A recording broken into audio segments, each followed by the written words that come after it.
Assalamualaikum warahmatullahi wabarakatuh. Saya Wahyu Jayanto Nugroho, biasa dipanggil dengan Bayu. Saya mahasiswa Universitas Jaya Bahtera Teknologi Informatika. Oke, langsung saja. Mungkin kita akan mengulik tentang teknologi yang semakin hari semakin maju di era sekarang ini. Contohnya saja yaitu headset VR. Headset VR itu sendiri ya bisa dikatakan teknologi yang sangat modern, yang gimana kita menggunakan headset VR itu dengan di depan mata.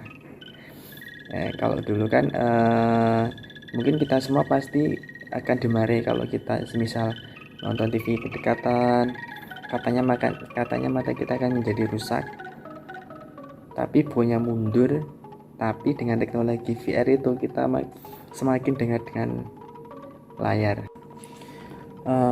Apakah dengan kita memakai VR dengan sedekat itu mata kita akan menjadi bahaya? Mungkin kesimpulannya bukan karena kita memakai VR dengan jaraknya yang dekat itu, melainkan cara kita menggunakannya. Jadi pas kita memakai VR itu kita jarak kedip kita menjadi kering dan menjadi capek. Efek ini juga sebenarnya berlaku untuk layar-layar lain, contohnya menonton TV, memakai handphone, laptop, dan sebagainya. Itulah kenapa kita disarankan buat ikut aturan ini. Habis 20 menit fokus, istirahat 20 detik, dan fokusin mata kita ke benda yang jaraknya agak jauh. Mungkin di luar sana banyak pertanyaan, bagaimana dengan cahaya yang katanya bisa bikin mata kita menjadi rusak bila terkena terus-terusan mata kita dengan cahaya. Apakah itu bahaya? Mungkin setelah diteliti, cahaya biru ternyata punya pengaruh buruk buat mata, bahkan bisa sampai merusak bagian dari mata kita. Tapi tenang dulu, pengaruh ini cuma kejadian sama tikus putih, karena setelah diteliti di manusia, ternyata di mata kita ditemukan semacam perisai yang menjaga mata kita dari bahaya VR itu sendiri. Jadi bukan cuma VR yang canggih, tapi mata kita juga hebat kan? Itulah makhluk Allah. Tapi terus ada yang lain perlu diperhatikan dari cahaya biru itu sendiri. Ya, kalau kelamaan, kenapa lagi pas udah di kasur, siklus tidur kita bisa terganggu. Ini karena sang sinar punya sifat yang sama cahaya matahari. Alhasil, mata kita bakal menghasil sinyal ke otak kita kalau hari masih pagi, padahal udah waktunya kita tidur. Nah, setelah kita tahu efeknya tadi, sama-sama sekarang kita kenal lebih jauh dengan namanya sang virtual reality atau disebut dengan VR, yaitu teknologi yang dilengkapi sama beberapa sensor yang bikin kita rasain dunia virtual secara 3D. Keren kan? Dan sekarang teknologi ini dikembangkan buat naik level lagi, nggak cuma buat main game aja. Mungkin VR nanti bisa dibuat ngirim wangi kesukaan atau bikin kita tahu rasanya sebuah pelukan. Dan nggak cuma memuasin indera kita, VR lagi juga dikembangkan di dunia kesehatan dengan alat ini. Anak yang menderita penyakit mata bisa ngelakuin terapi penguatan mata hanya dengan menonton video di VR.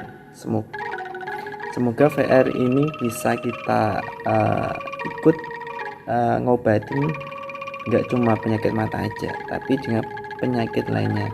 Jadi itulah sang virtual reality atau VR yang sekarang lagi digandrungi oleh anak-anak muda, anak-anak kecil, bahkan orang dewasa. Ya, itulah teknologi yang disajikan oleh manusia untuk manusia.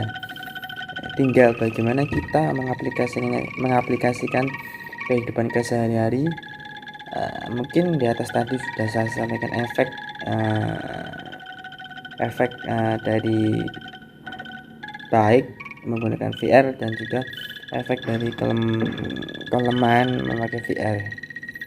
Jadi pasti kita menonton VR itu dari jarak dekat, bahkan di depan mata kita, itu bisa menjadi bahaya bila kita lakukan kelamaan, apalagi sampai nggak kedip sama sekali. Nah, itu bahaya.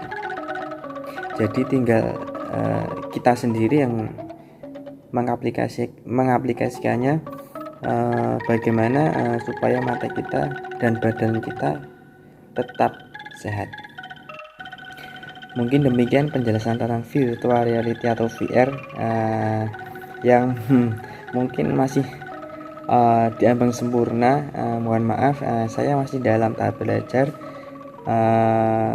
Mari kita belajar bersama-sama mengenai tentang virtual reality itu sendiri atau VR, yang semakin lama semakin berkembang teknologi khususnya di negara Indonesia ini. Mari sama-sama belajar tentang teknologi supaya kita tidak bisa dibodohi oleh negara-negara lain yang mungkin di luar sana mungkin bisa dikatakan teknologinya sudah lebih maju daripada negara kita. Mungkin itu saja. Mohon maaf kalau dalam penyampaian atau penjelasan tentang virtual reality tadi masih banyak kesalahan, kurang penjelasannya, itu kesalahan dari saya. Mungkin demikian yang bisa saya sampaikan. Assalamualaikum warahmatullahi wabarakatuh.